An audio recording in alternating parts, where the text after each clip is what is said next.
when he throws things, he throws it at, so I mean, he's hurt people, so that was what I was thinking. I'm like, he's throwing something, he doesn't just throw it down. Right, that's dangerous to self for others. He's close to you and he's whipping it at your head. So, yeah, but now they said, oh, you're not allowed anymore. They told his aide. The aide called to say my CPI training is expired. I need new training now. The kid's bigger and I don't feel, you know, I need new training because he's getting bigger and I'm having a hard time. And we're like, oh, no, we no longer, we no longer do CPI. We no longer allow. You're not allowed to put your hands on him no matter what. So, just in the last several weeks, he's pulled the teacher's hair out, like big chunks. He's, you know, broke things on their head. He's like...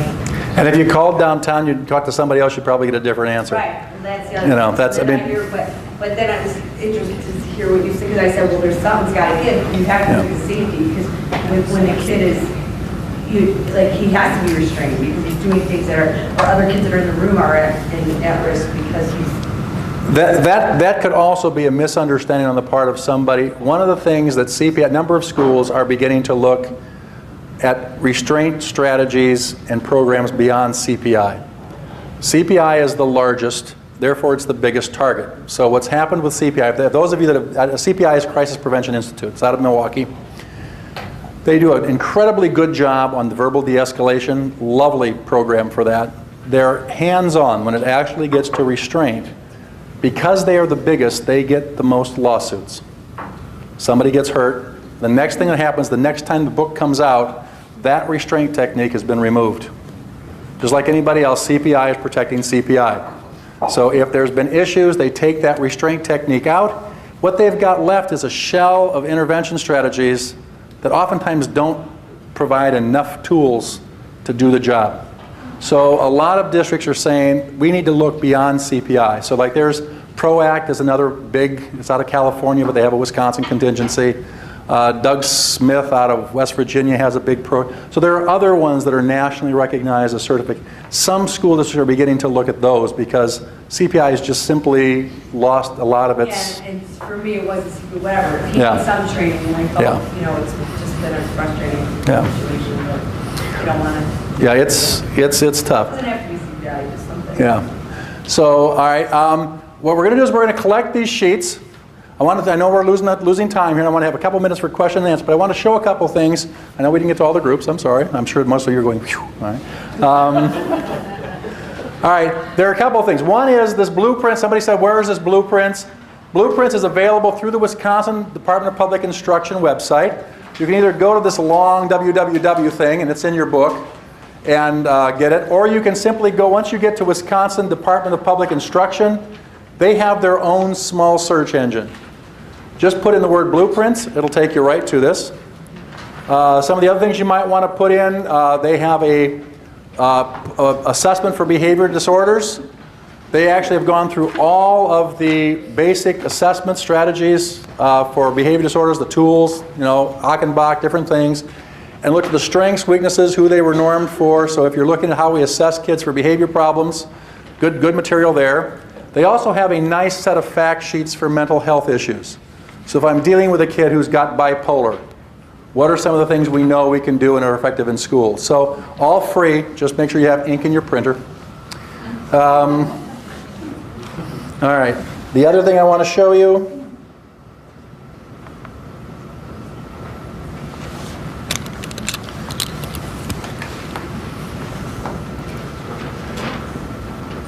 if you go to the Illinois Resource Center's website, you will come up with a page like this. Okay, this is their home page, right? It's your home page? Yeah. Okay. It's not the home page, guys, if you've already clicked on behavior intervention. Oh, I don't think so. Is it? Maybe. Oh, it is. Okay. All right. So I get to behavior interventions. It says intervention application. Let's say I want to say kicking.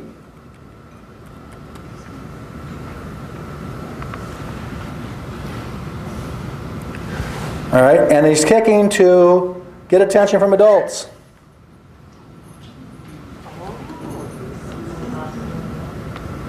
I now have a whole bunch of things I can try. All right, So a lot of this is just ways to begin to help you think. Not every one of these is going to be applicable. But you can look at it and go, well, that one might work, or this seems to be happening. But to help people start thinking about function. Now, one of the things that I strongly, you've got like in your binder, you've got a very small copy of these big sheets. We're going to collect the big sheets because we're going to take them back and collate the information that you have and get it out to you guys. But we want to have this information collected. But if you are going back to your school, one of the things that we have found to be very, very effective is if you can get, even for a half hour, 45 minutes of one of those first days of the school year or some in-service thing, take the first 3 most powerful reasons kids get sent to the office. Put those as your behaviors and work with your staff to fill these lines out on just those 3 behaviors. You can make a tremendous impact on your faculty's willingness to look at FBA and BIPs very differently. So it isn't rocket science, but all of a sudden you get them starting to think about, because one of those is going to be respect, one of those is going to probably be fighting and aggression, and say, okay, if they're doing it for peer attention, if they're doing it for adult attention, and what if they're doing it for power and control? And it's going to be very different kinds of things. It also helps your administration begin to think about, I can't use the same consequence for all situations. Okay? Because if a kid is doing something for escape, what's the most common administrative sanction they do for things like that? Out. What have I just done? I've just reinforced the behavior. So it gives you a chance to work with your staff and to think about some of those kinds of things. It can be a really powerful way to look at what's going on. All right. I want to...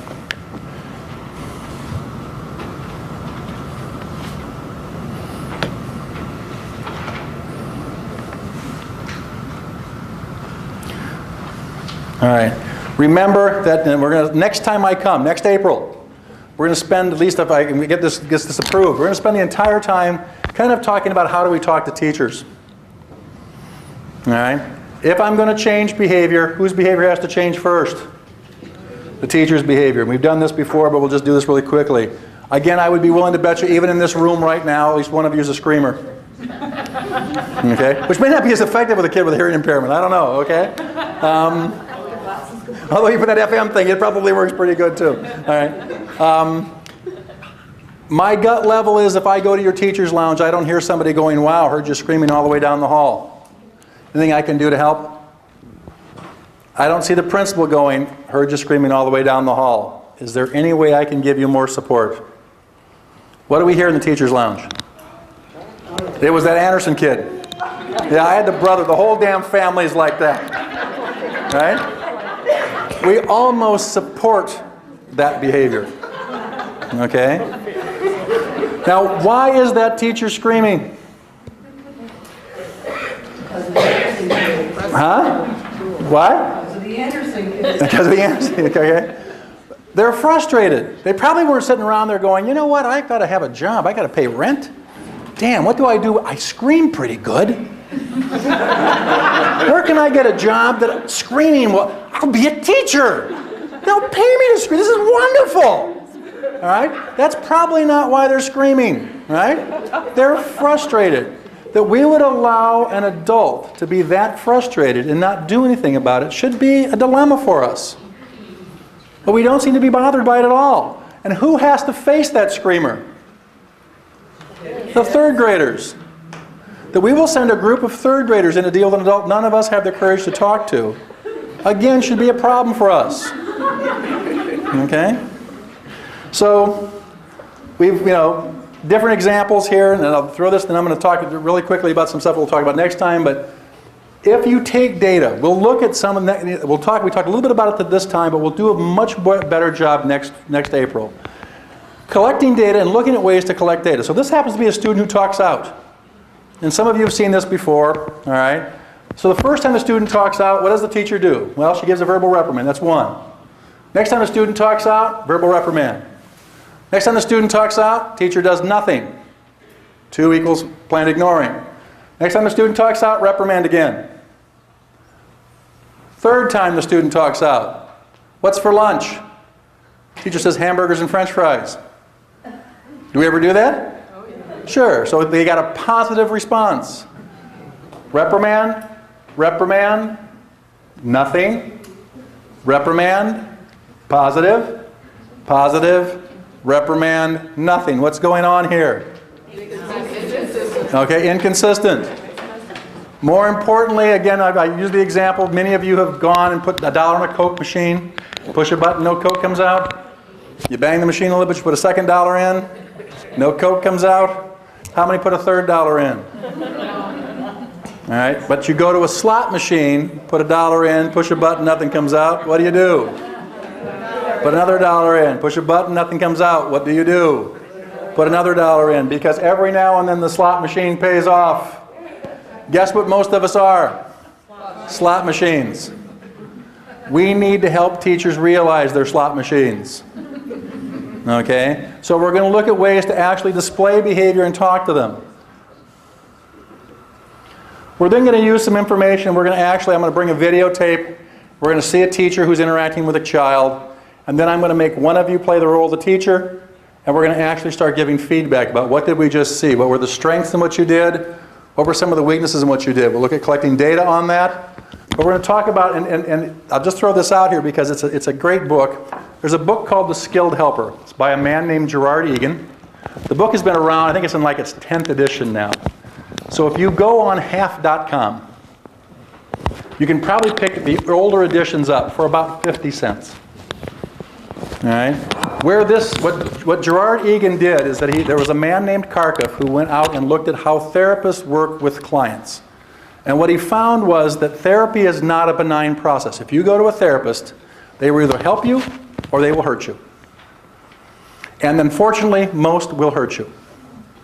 And what he did was he looked and said, the therapists that help seem to share some characteristics, irregardless of how they were trained. And he went about trying to identify what were those things they did that allowed them to be skilled helpers. Now, what Gerard Egan did was then took this information that Kharkov came up with, made it user-friendly, and published it in this book called The Skilled Helper. But if you can pick this book up for $1, 50 cents, whatever's going on, and the $2 it costs you to ship it, it's probably worthwhile having. But it really talks about what is this helping process we do. And so if you're going to be working with students and with teachers, especially those that are resistive, how can I begin to help them identify the problem, come up with a little deeper understanding, and then actually come up with a solution? And what are the skills I have to be able to display? So we'll talk about that next time. I was hoping we'd get to it this time, but we didn't. So we'll do it next time. I've talked about this before a little bit too, but if you are going into your schools, some of the things that we talked about today, earlier on especially, teachers are not aware of what they're doing that makes their days not work so well. Teaching is a very tough process. Try to find ways to get feedback to your teachers. We have had a lot of luck with what we call a peer triad. It's a voluntary process where like the three of you don't share the same planning period. And we say, okay, but you like each other, you trust each other. This week you're the host teacher. You're going to take 20 minutes of one of your planning periods. You're going to go into her class and you're going to observe her. You're going to give her feedback on 2 things she's doing well, 2 things she can improve upon. She can guide you. Watch me with Randy, because I'm going to rip that little sucker's head off. Right? Watch me with my reading program, because they're not getting it.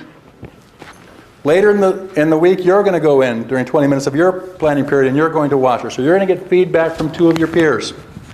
You don't have to listen to a single word they say. It's just feedback. Next week, you're the host teacher. 2 are going to come into your classroom and give you feedback. The next week, you're the host teacher. So in 3 weeks, you give feedback twice, you get it twice. We did this as part of I've done a number of studies that I've done. Part of it's because my sister used to be vice president for training for Weight Watchers. What makes Weight Watchers work as a weight loss program is that when you go to weigh in, somebody's in the room. Take that piece away, it doesn't work. All right, so what we thought is if we're going to have these kind of drive-by-in services, it doesn't do much unless there's somebody in the room when you go to weigh in. So we tried to find how could we begin to get somebody saying, I want to watch you try this stuff and give you feedback. We have had tremendous results with this. We've also found that teachers like it well enough that after we have gone, I had a doc student did a study, 5 years after we left the study, 53% of the teachers were still doing this weekly with no support whatsoever. They like the feedback. So if you're going to try to promote change in your school, try to put some system in place where teachers get feedback on their implementation of the change. Okay? It can be a very, very powerful tool. All right, I'm going to shut up and see what questions people have. People are going, if anybody raises their hand, I'll tear it off and beat them with it. All right? Questions? Comments? Has this been at all helpful today? Yes. All right, go home.